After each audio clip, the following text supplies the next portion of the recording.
Hi, it's Bill Prentice, CEO of Meridian Energy Group.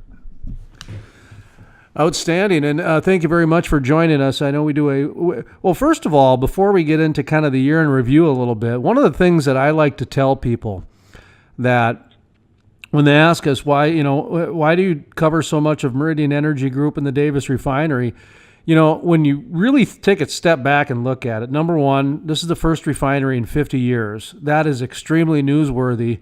Number two, the Bakken is changing historically to the tune to where we're adding a refinery.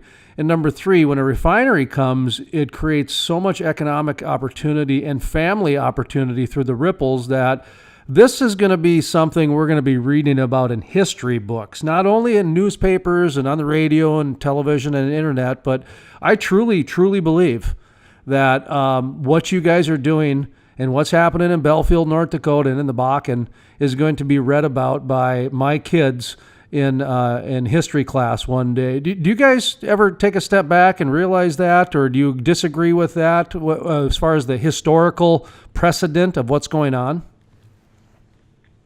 Well, yeah, thanks for asking that question. It's something that we've been talking about quite a bit lately. When we first started this project, we didn't have anything like that in mind. We just thought that we could do a better job than the industry in general was doing in terms of how to design and operate a refinery. And then it finally sunk in when we got the draft permit to construct from the health department. The Oil and Gas Journal called the fact that we, as a small full conversion refinery, were able to get this done as a synthetic minor source. Oil and Gas Journal called that a historic event in the industry. And we just kind of started to pay attention to some of these things. And it was amazing to us to realize how much we had accomplished in terms of defining this project and integrating all this technology. And it was very humbling and exciting at the same time. We do embrace that. We're very proud of the fact that this is going to be historic in the industry, and we're very proud of this. How about some of the recent news that has come out just in the past week here with the EPC contractor that you guys have either gone into agreement with or a contract with? Talk to me a little bit about that. Well, as you know, we've been in the engineering on this project for 3 years or so, and finally come to the point where we need to be thinking ahead to the full design construction of the plant, where you have to have a single company that is in charge of pulling all together and doing it so on a set price and a performance guaranteed basis. So we've been negotiating for the past several months with a couple of firms, and finally decided on and awarded a contract just today to McDermott International, which is a major international firm, publicly held, very active in refining and so forth all around the world. And we're very excited about that project. The engineering, procurement, construction side of things is probably the major risk mitigation effort for a company like ours. And we're very happy to have McDermott as a partner on that part of the project. This is probably the major milestone in addition to the permit to construct that we've achieved over the last 12 months. And I don't know if you mentioned that, but they're out of Houston, is that right? Yeah, they're headquartered in Houston. Okay. Around the world. And they've been around, I consider myself ancient in this business, and under the name J. Ray McDermott, they were around when I was just a kid in the business, building offshore oil platforms and that sort of thing. And a couple of years back, they bought CB&I, which has also been around forever. So the combination of the two firms makes them extraordinarily strong in this whole area. Yeah. You mentioned the permit to construct. Of course, that's probably, I would imagine, the big event of the year, if you will, if you were to summarize your year. Maybe not. I don't know. But talk to me a little bit about the permit to construct, and the site construction, how it's coming along, and where we're kind of at with that. Well, sure. And the siting stuff and the permitting stuff, if you recall, about a year ago, we were just getting ready for our public hearing out in Dickinson for that permit to construct from the health department. And, following that, took several months more to get that permit actually awarded to us in June. And that, again, was the product of an extraordinary amount of effort on our part and the air quality division at the Department of Health. And in and of itself, a major accomplishment. And that consumed us for a good portion of this year, that engineering. But following the permit to construct in June, we, about, 3 or 4 weeks later, we actually began site work, grading and drainage and so forth, site preparation at the site. And we're pretty much done. I think last week or this week, we went ahead and buttoned up the site activity for the winter, and we'll be resuming as soon as weather allows, April, May kind of time frame. So, that's been carried forward. The engineering is carried forward. The project is moving ahead very quickly. Two-part question here for the next one. We're talking about the permit to construct. Another, I guess, issuance that you got was the synthetic minor source. Talk to me, I guess, two-part question. The first one was, you guys knew what you were doing. You had a lot of people, professionals, experts hired to back up what you were doing, yet you got pressed pretty hard by a number of activist groups, if you will, or whatever it might be. In the end, though, you guys were validated that your science, your, I guess, claims that you made in the beginning were all correct. How was that process going through, knowing that you guys were in the right, and then in the end, how was it to be validated with that? Well, it was a very contentious process, as you point out. I mean, that's the nature of our economy, our society. Everything seems to be a fight, and we all get very upset about that and worried about it in the process. But that's what makes our country stronger. I mean, we have people opposing us every step of the way. I would argue that our project is stronger. This refinery is going to be cleaner as a result of that opposition. We knew going into this, we looked at various sites and selected this one knowing that it was about 3.5 miles away from the TR National Park, and that as a result, we were going to have to meet Class 1 air quality standards. That is as stringent as you can possibly get. So we set about engineering a plant that could do that. Found out that with modern technology, we could build a small, compact, very efficient refinery that was still a full conversion plant, meaning creating all the required retail products of diesel and gasoline and so forth that were in demand by the local market, and yet still achieve those very low, very stringent synthetic minor source standards. So, yeah, it was contentious.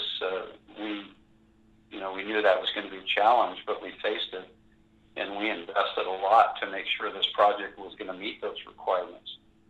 So, again, product of that opposition is they will have helped us create a refinery that is exceptionally clean and a model for what we can replicate in almost every place in the country.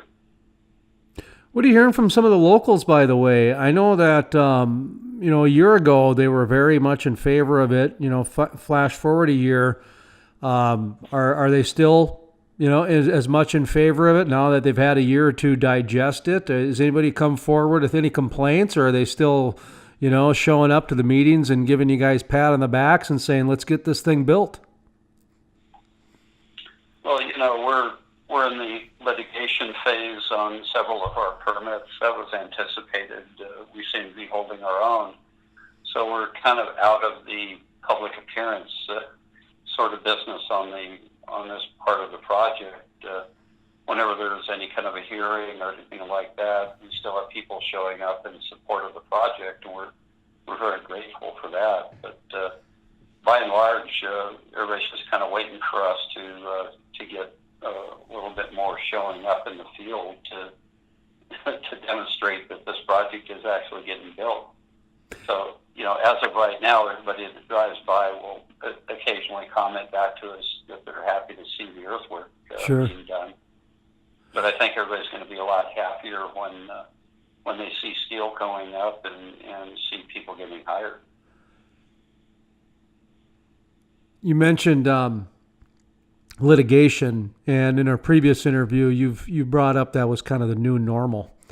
And you still feel that way today, that a lot of these projects, they get held up because of litigation, and that's kind of the new normal. And have you guys, I guess, how have you tackled that? Now that we're about a month away from when you brought that up before, because that kind of seemed like it was a surprise, the new normal, if you will. That's why the word "new" is in there. Just kind of talk to me about that a little bit. Now that you've had a little bit longer to process that new normal part, does that is that satisfying everybody in terms of some of the people that were maybe protesting or causing appeals and that sort of thing? Well, the people that oppose the project simply because it's an oil project are never going to be happy. So we go about our business and move the project forward. So lots of times all that's left is for people to go down to the courthouse and express their displeasure there. So we have to be ready for that. By new normal, I guess, we face the fact that this is an ongoing part of any kind of a business like ours. And so, unfortunately, in addition to a great many highly talented engineers, we have a proportionally higher number of attorneys on staff than any company has ever had to have in this business before. Big companies and small companies have to face that new reality. It's a bigger burden on a smaller company like ourselves just getting started, but that's just the price of doing business. Yeah. And that's 2018. Let's look at 2019 because, we're moving ahead. As you mentioned, once the weather gets a little bit nicer, construction will start back up again, as you just finalized or wrapping up as we speak from the site out there. So we can feel pretty confident looking at 2019. How are we looking in 2019? Have you guys gotten your timelines done yet, or are we still sharpening the pencils? Well, with the McDermott contract being led, they start ramping up pretty rapidly on design folks and procurement people, and so the first half of the year will be spent with a lot of design, getting ready for foundations and so forth, starting early summer. A lot of fabrication contracts are going out in the interim. So even though we're not in the field, there's going to be a lot happening, and just being ready for all the tinker toys to arrive out there on the site and start getting stuff up in the air. In addition to that, we're busy on other potential projects, and 2019 is going to be an extraordinarily busy year for Meridian. You mentioned other projects, and just last question here as we wrap up. I have heard a little rumbling that you guys are possibly thinking about some other shale plays once you get the formula down on this particular project up in the Bakken. Is that any truth behind that? Are you guys looking at some other shale plays possibly? I mean, without giving away all the company's secrets, I guess.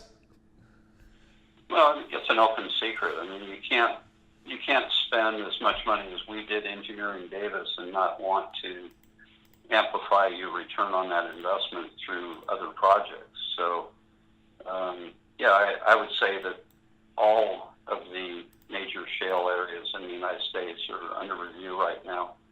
And, our focus is on local crude, local regional markets, and, an area where we can add a lot to both the oil industry and to what local consumers see at the pump.